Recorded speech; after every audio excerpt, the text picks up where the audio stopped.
como é que está performando o GPU S11, o novo ETF da Investo, praticamente aqui com 3 meses, que replica o S&P 500 lá dos Estados Unidos, porém com a versão irlandesa, uma leve vantagem tributária. Lembrando que esse vídeo aqui não é uma recomendação de investimentos, a gente vai passar pelo ETF da Investo aqui do Brasil, olhar um pouquinho também para o ETF original irlandês, né, que é da Vanguard, lá o VUAA, vai falar um pouquinho sobre o patrimônio líquido, como ele mudou e algumas questões aqui muito interessantes sobre isso. Até bater um pouquinho nos concorrentes também, eles também têm as suas opções que concorrem diretamente aqui com esse ETF. Vamos olhar aqui um pouquinho do desempenho nesses primeiros 3 meses, que é pouco tempo, mas é para dar uma olhadinha. Olhar ainda para o gráfico do ETF original e alguns detalhezinhos que acho que quase ninguém fala disso. Deixa lá para o final alguns comentários sobre o market maker e as dificuldades possíveis aí de arbitragem, tá? Meio complexo aí, mas fica tranquilo que eu vou destrinchar para os máximos e para os mínimos detalhes. Então já comenta aí para mim se você tem GPU S11 na carteira ou se prefere investir em outro ETF que replica o S&P 500, ou se você nem tem S&P 500 ou não tem exposição global e investe só no Brasil, aí você já tem que deixar o like e se inscrever no canal para conhecer mais formas de acessar essa diversificação que é boa para o seu bolso. Então, eu vou falar aqui um pouquinho do ETF brasileiro, a proposta que ele tem. Justamente ele pega aqui, então, proposta inovadora, fazer um investimento aqui em UCITS. Então, justamente aí, investimentos com vantagens e melhorias tributárias, vamos dizer assim, através de algumas vantagens lá da Irlanda. Negociado em Londres, domiciliado na Irlanda. Então, tem ali umas questões tributárias um pouquinho melhores, tá? Basicamente, o que eles reforçam aqui no material do site é que quando você tem um ETF que é negociado nessa estrutura de UCITS, ele tem aqui o imposto retido na fonte dos dividendos pagos pelas empresas de apenas 15%, enquanto se estiver lá nos Estados Unidos vai ser de 30%. Então você consegue ter exposição, por exemplo, ao S&P 500 sem pagar tanto imposto sobre os dividendos, porém é sempre importante reforçar que as empresas do S&P 500 pagam muito pouco dividendos, né? Muito pouco. Então existe uma vantagem, sim, existe, mas não é algo que vai fazer uma diferença imensa no médio e longo prazo. Existem outras questões que eu vou comentar ao longo do vídeo como reforço para você ficar atento. Então, só para você que não conhece aqui ainda, o VUAA é o ETF aqui justamente que o GPU S11 compra, domiciliado na Irlanda, negociado na Bolsa de Londres, da Vanguard. Então, você tem aqui justamente o S&P 500 e o CITS ETF, que é aqui na versão em dólares de acumulação. Basicamente, ele tem uma taxinha de 0,07%, a gente vai falar mais sobre isso. E aqui ele vai estar replicando aqui o S&P 500. S&P 500 acho que eu falo a cada 30 segundos no canal, mas para você que não conhece ainda, o S&P 500 junta aí as 500 maiores empresas aí dos Estados Unidos, um índice bem importante para o mercado global de ações e de empresas, acaba sendo aí um balizador bem interessante para você entender como é que está o mercado, se ele está em alta, se ele está em baixa. E aí tem várias formas de você se expor a esses índices. Pode ser diretamente na Irlanda, pode ser diretamente nos Estados Unidos, ou pode ser através de um ETF do Brasil que faz isso para você, que é o caso aqui do GPU S11, como tantos outros, IVVB11, SPX I11, SPX B11, dentre vários outros que com certeza o pessoal vai querer lançar, mesmo que o produto já existe, todo mundo quer uma fatiazinha da S&P 500, né? Então só reforçando aqui a questão do ETF nacional, o GPU S11, tem praticamente 500 ativos aí, as 500 empresas, e o patrimônio líquido aqui de 158 milhões de reais, cara. Assim, tá dando quase 3 meses, tá? Não deu 3 meses ainda, mas é assustador que a Investo conseguiu fazer aqui com esse patrimônio líquido. Sim, esse ETF, ele teve aquela parceria tanto de marketing quanto de gestão lá com a Portfel do Grupo Primo. Com toda certeza isso aqui ajudou. Mas independente da estratégia que eles usaram, tá? É muito interessante esse patrimônio líquido ter aumentado tanto assim e tão rápido. É muito raro a gente ver isso. Trouxe aqui os dados pelo site do ETFs Brasil, justamente da evolução, né? Então foi lançado lá maio, né, junho, aí de repente, ó, subiu. Rapaz, e subiu rápido, né, já no início. Então isso aqui tem muito cara de que a consultoria lá deles começou a recomendar para os clientes, enfim, colocou nas carteiras das pessoas. Não vejo problema nenhum dessa forma, mas claro que não é o padrão do lançamento dos ETFs, né, ter esse crescimento tão rápido e tão explosivo. Querendo ou não, é um mérito aqui, né? Tanto para a Investo quanto para o Grupo Primo. Eles conseguiram uma coisa muito difícil e a gente tem que reconhecer isso. E a gente também pode entender como o fator marketing interfere no mercado financeiro. Já falei isso no vídeo inicial que eu fiz dessa análise. Falei também nos vídeos do AUVP11, lá do Investidor Sardinha, como o marketing é forte. e relevante mesmo para produtos que poderiam se vender sozinhos. Porque a gente tem aqui o S&P 500, tá? O S&P 500 já é muito forte como marketing, todo mundo fala dele, mas ainda assim, olha a diferença que isso faz. Isso novamente nos mostra como os grandes famosos, aí, pô, Primo Rico famoso, investidor sadio, os caras são famosos, os caras são ricos, os caras são gênios do marketing, né? Se você discorda, duvido você ter um canal maior que o deles. Isso só mostra como eles sabem que os ETFs são bons e eles também querem participar dessa revolução. Sempre falo aqui nos comentários, né? Anota aí, cara, anota. 3, 4 anos. Como foi nos Estados Unidos a revolução que teve da saída, da migração do stock picking ou de fundos ativos para ETFs. Aqui no Brasil é a mesma coisa.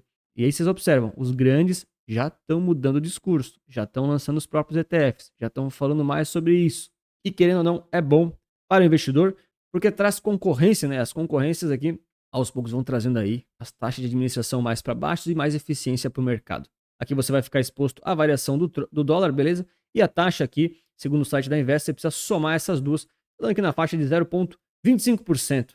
Eu lembro muito bem que na época o pessoal ficou falando, IVVB11, não sei o que, imposto, blá blá blá. Cara, se você somar as taxas aqui, por exemplo, 0,25 com 0,26 do IVVB11, aqui é mais barato. Só que daí você tem que começar a analisar todos os ETFs possíveis, tá? Então eu trouxe aqui um exemplo, só para você ver depois com calma. O SPXB11 do concorrente, vocês verem, tá? Eu não tenho vínculo com nenhuma gestora, nenhuma corretora, nenhum banco. Por isso que eu trago todos os concorrentes aqui, né? Boto todo mundo na batata quente. Ó, o BTG, que eu sempre reclamo do site deles que falta informação.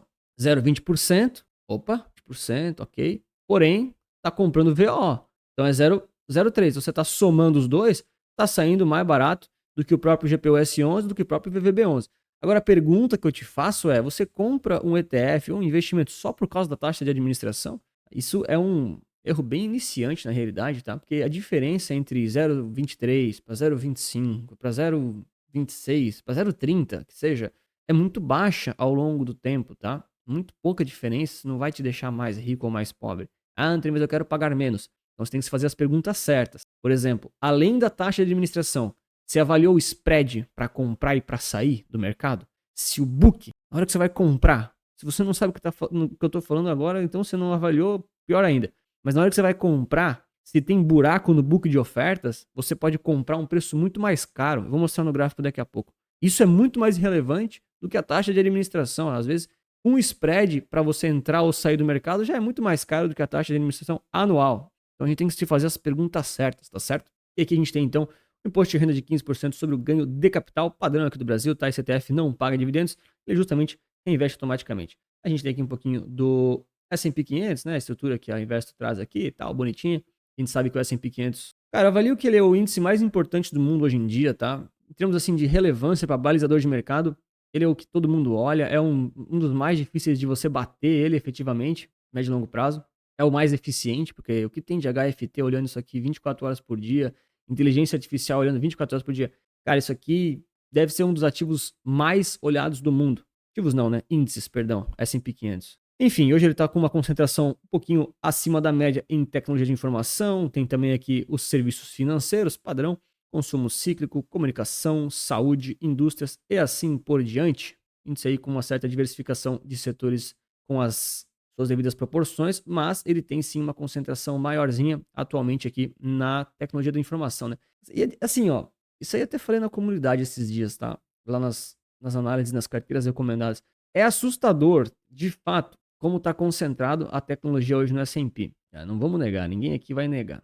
Agora, bom, nós estamos passando pela revolução, se não do milênio, do século, que é a questão da IA, né? A IA como produto. A inteligência artificial já tinha em 1980, né? Só que não era produto, não era fácil. Hoje em dia tá na mão, cara. Hoje em dia tá todo mundo usando. Hoje em dia é rápido. Então, as empresas estão tudo usando disso. E aí fica a pergunta, né? Será que é uma bolha ou será que é o início de uma revolução? Não sei. Vamos aguardar os próximos capítulos. E aqui justamente tem a carteira que está comprando o ETF UAA, lá da Irlanda. E claro, para você não depender de ninguém e conseguir avaliar os ETFs sozinho, tem aqui o Capital Certo com 8 horinhas de treinamento super direto ao ponto para você aprender a analisar qualquer ETF de renda fixa, renda variável, nacional e internacional, poder tirar suas próprias conclusões, super direto ao ponto, com os bônus aqui de mapas mentais, gestão de carteira, dentre outros benefícios, como até planilha de transição de carteira e assim por diante. Esse conteúdo ele é muito focado em ETFs do Brasil, os exemplos que eu trago são os da B3, Mas né, a técnica se aplica em qualquer lugar do mundo, tá? Até que os mapas mentais aqui, todo o processo de análise vale para qualquer ativo. Então, se você tem interesse, só clicar ali na descrição, no primeiro ou segundo link do comentário fixado para mais informações. Bom, então eu trouxe aqui basicamente o GPU S11 e trouxe também o IVVB11 para a gente dar uma comparadinha neles visualmente falando, tá? E também a indexação dos dois. Eu não vou fazer análise do S&P 500 de longo prazo, porque esse vídeo aqui é para ser mais direto ao ponto. Eu tento respeitar muito o seu tempo que me assiste aqui. Obrigado pela sua audiência. Mas nosso objetivo aqui hoje é ver se realmente o GPU S11 está seguindo o índice geral, comparar com as opções internacionais, com as opções nacionais, como é que isso está se desenrolando. Tá? Novamente, 3 meses é muito pouco, a gente não consegue tirar uma conclusão definitiva e bater o martelo. Mas eu sei que esse é um ETF que movimentou muito dinheiro, movimentou muitas perguntas. Eu vou trazer aqui um pouquinho das minhas leves contribuições. O que a gente espera ver um ETF que está funcionando e devidamente está cumprindo o seu papel aí, tanto com market maker quanto com proposta de índice. A gente quer ver ele seguindo ETFs parecidos e índices parecidos. Então eu trouxe aqui o IVVB11, não porque ele é concorrente, porque concorrente tem vários, mas porque ele é o ETF mais antigo do S&P 500 e aquele mais líquido, com maior patrimônio líquido, maior liquidez ali no book, os spreads menores, para a gente ver se o movimento é igual. Então, nesse caso, a gente pode sempre ignorar aqui um pouquinho do início, tá? No início é um pouco mais difícil, o market maker está trabalhando ainda, tem um spreadzinho, mas de forma geral aqui, a gente tem tanto o IVVB11 quanto o GPU S11 fazendo aqui as movimentações super correlacionadas e super parecidas, que é a nossa expectativa, tá? Isso aqui já é padrão, isso aqui é o que a gente espera. Então, olhando por essa ótica, nenhum problema, tudo certo. O problema seria, por exemplo, né, se o IVVB11 fosse essa reta amarela aqui de cima, e aí o GPU S11 fosse, sei lá, uma coisa mais assim, não acompanhou, não subiu tanto, aí era um problema. Não é o caso aqui, tá? Então isso aqui já era bem esperado. O ETF vem se comportando muito bem nesse sentido. A gente compara aqui a indexação desses dois ativos, ou seja, justamente o GPU S11 e o IVVB11, a gente vê uma estrutura de uma linha bem reta, tá? Vou até fazer um comentário antes de mostrar a indexação. A indexação é importante, mas fazer um comentário aqui bem interessante. Ó, deixei aqui só o gráfico do GPU S11, beleza? Que é o ETF do Brasil, que compra o ETF da Irlanda, beleza? O que vocês notam nesse gráfico aqui? Vamos ver se você percebe uma coisa estranha, né? Então, esse gráfico do GPU S11, por mais que ele está subindo em termos de tendência, ele praticamente só cai. Vocês perceberam isso? Olha só. Ele abre, cai, abre, cai, abre, cai, abre, cai, abre, cai. Mesmo nos dias que ele sobe, ele cai. Interessante, né? Não tô falando dessa movimentação aqui, ó. Isso aqui é correção do mercado. Tô dizendo, mesmo que ele tá subindo, ele abre e cai, abre e cai, abre e cai. Vocês notaram isso? Ah, Antônio, não entendi. Olha o IVVB11. Teoricamente é o mesmo ativo. Olha só, ele sobe. Então, para quem não sabe, né? Isso aqui acho que talvez ficou confuso para quem não sabe. Isso aqui é um candle, né? Esse aqui é um candle do mercado financeiro, ele é usado para representar a movimentação do dia daquele ativo. Então, por exemplo, como é que você lê um candle de mercado? Ele tem vários formatos aqui, né? Então, o dia sempre começa aqui do lado esquerdo do candle. Quando ele cai, ele vai para baixo assim, ó, ele ficou vermelho. Nessa configuração, você bota a cor que você quiser. Eu sou daltônico, então tem que ser essas aqui. Aí ele vai ficar vermelho.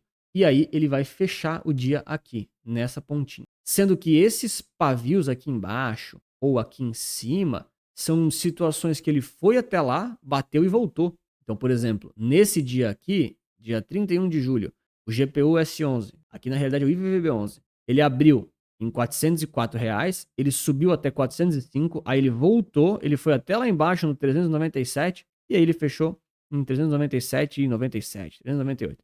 Ou seja, pouco importa. Agora, olha que o GPU S11, ele sempre abre e cai. E por que isso acontece? Justamente por causa desse fator diferente dele ser domiciliado na Irlanda. Então isso aqui não é que é um problema, mas é um fator a você observar, tá? Ó, isso aqui ó, é o calendário global das bolsas mundiais, o horário que elas estão abertas. Às vezes tem horário de verão, às vezes muda um pouquinho, uma hora ou outra e tal, tem que ver, tá? Mas de forma geral que você tem uma boa noção. Então certamente você já deve ter visto o mapa mundi, né? Aquele mapa. Esses dias o IBGE lançou o mapa mundi de cabeça para baixo com a Dilma, né? Vocês viram? Enfim, mas considerem o mapa mundi normal. Aqui a gente tem diversas bolsas, tá certo? Ao longo aqui do globo, vamos dizer assim. Isso aqui é um relógio. Então, por exemplo, você deve saber usar o relógio, né? O ponteiro menor é a hora e o ponteiro maior são os minutos. De forma que essas bolsas aqui que estão pintadinhas, né, coloridas, elas estão abertas. Já as que estão aqui mais borradas aqui, mais cinzas, elas estão fechadas porque é de madrugada, de noite, enfim. Então o que que acontece? Agora, nesse exato momento que eu tô gravando, são 10h41 da manhã. A gente tem a bolsa de Londres aberta, de Zurique, de Frankfurt, de Moscou, de Joanesburgo, Nova York, Toronto, Chicago e São Paulo. Olha só que legal. Então, se você compra um ativo que ele não é domiciliado necessariamente nos Estados Unidos, nesse caso bem específico, né? A gente tem essa questão de ser lá de Londres, né? Irlanda, aquela coisa toda, outro continente. Você tem, vamos dizer assim, uma janela útil mais prática de que o market maker atua melhor justamente nessa pequena interposição aqui dessas bolsas abertas, tá? Porque, por exemplo, no resto do dia, se Londres já fechou, o market maker vai ter que supor de outras formas, ele vai ter que abrir um spread um pouquinho maior, ele ainda vai estar presente, ele ainda vai funcionar, ele pode supor através também do mercado americano, que está quase sempre aberto, mas você tem esses comportamentos justamente disso, tá? Você às vezes tem uns spreads que dão umas puladinhas. Ó, a mesma coisa acontece com o VUAA original, lá negociado em Londres, quando ele abre com spread, ele cai, abre e cai, abre e cai. De novo, não é que isso é um problema, mas é um comportamento, é um fator que você tem que ficar atento. Tá? Esse também é um fator que você tem que ficar atento quando você está comprando, por exemplo, ETFs da Ásia, ou que, né, que são domiciliados da Ásia ou da China, que não estão na Bolsa Americana. E como é que o market maker trabalha isso? É difícil, né? Ele não tem o que querer arbitrar, ele vai socar spread, cara. Eu, se tivesse uma empresa de market maker e teria que dar liquidez para um ativo que está fechado, vou socar spread. Senão não faz sentido, o cara vai correr risco. O market maker está deixando você comprar ou vender para ele. Então, é um ponto de atenção. Ah, Antônio, isso inviabiliza completamente o investimento? Claro que não, tá? Não inviabiliza, até porque o market maker funciona, ele é útil também, mas ele tem aqui uma janela de eficiência melhor aqui até meio-dia, 1 da tarde. Depois, ele também funciona, mas né, já fechou, né? Já fechou a bolsa. E você tem que ver ali, você tem que dar uma estudada. Um outro ponto que eu queria mostrar para vocês é sobre justamente a indexação do GPUS11 com o IVVB11, tá? Opa, justamente aqui. Então, por exemplo, quando a gente divide esses dois ativos, a gente sempre tem em cima, né? Nesse caso, eu escolhi o GPUS11, embaixo o IVVB11. Então, a divisão desse ativo aqui, um ativo sintético que a gente fala, ele vai gerar algum tipo de linha ou de desenho, de forma que se essa linha está subindo, o ativo de cima está subindo mais do que o de baixo, e se essa linha está caindo, o ativo que está embaixo estaria subindo mais do que o de cima. Esse é o resumo. Nesse caso, está acontecendo uma coisa muito boa, porque a linha está reta. Ou seja, você está tendo praticamente aqui o mesmo resultado se comprar GPUS11 ou IVVB11, o que na prática era o que a gente já esperava, tá? Custos muito parecidos, spreads muito parecidos, mesmo índice, tudo negociado em reais de ativos do exterior, então eles estão sendo muito bem arbitrados. Essa aqui já era a nossa expectativa e claro que em alguns momentos tem essas distorções, tá? Justamente por causa desses horários ali do market maker, tá? E por último aqui ainda vale aquele comentário, quando você pega aqui aquele comentário da liquidez, né? Você joga aqui 1 minuto, por exemplo, do IVVB11, aqui eu tô pegando os candles, né? O certo mesmo é olhar o book de oferta, mas aí fica muito técnico. É bom a gente tentar comprar os ativos quando os candles estão mais próximos um do outro, para você não pagar spread, tá? Isso acontece justamente nesses horários que eu comentei ali com você, quando o market maker está mais ativo e assim por diante. Eu vou dar um exemplo aqui, por exemplo, IVVB11. Ó, aqui ó, os candles estão bem perto, então se você comprar até o próximo, você não está pagando praticamente nada de spread. Às vezes você consegue até comprar com spread zero, deixar na pedra, enfim. Mas, por exemplo, no finalzinho dos pregões, isso vale para qualquer ativo, tá? Começa a ter esses buracos aqui, ó. Tá vendo que tem uns buracos? Ou até mesmo de um dia para o outro, ó. Putz, de um dia para o outro é ruim, né? Pouca gente faria isso. Mas aqui embaixo, por exemplo, pô, tava aqui embaixo, daí eu fui comprar, paguei lá em cima. Ó, só essa diferença de um candle para o outro já deu 0,18% de spread, que é uma taxa embutida que você está pagando para entrar no mercado. Isso aqui já é praticamente a taxa anual, né? Então, são cuidados que você tem que tomar, tá? E claro, no final do pregão, no início, geralmente tem menos liquidez, mas quando você pega ali o meio do pregão, é bem mais líquido, é bem mais tranquilo. Esse aqui é o IVVB11. Já vamos ver o GPUS11. Olha só. Ó, já é mais esburacado, percebe? Ou seja, tem um pouquinho menos de liquidez na tela, né? Ó, tá vendo que os candles são pontos, tem menos negociação, tem um pouco menos de liquidez. Então você tem que ficar um pouquinho mais esperto quando vai comprar, tá? De novo, ó, o cara foi comprar 3h31 da tarde, eu tava com spread grande, ó, 0,17% também. Então são spreads que você vai pagando e às vezes não se dá conta. E você às vezes estava preocupado com taxa de administração, tá? E querendo ou não, as taxas são muito parecidas, o resultado vai ser muito parecido, o índice é o mesmo, e se você comprar nos horários certos, não vai ter muita diferença de performance também, tá?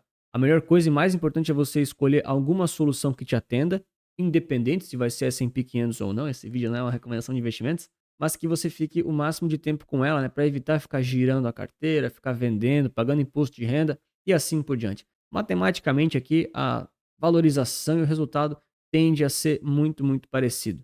E claro, se você não gosta de ETFs de acumulação e quer dividendos, tem aqui um vídeo recomendado do Auro 11, o ouro que paga dividendos, para você entender mais um pouquinho de um ativo totalmente diferente. Um grande abraço, muito obrigado pela sua inscrição, seu like, lembre-se que investir certo resulta capital.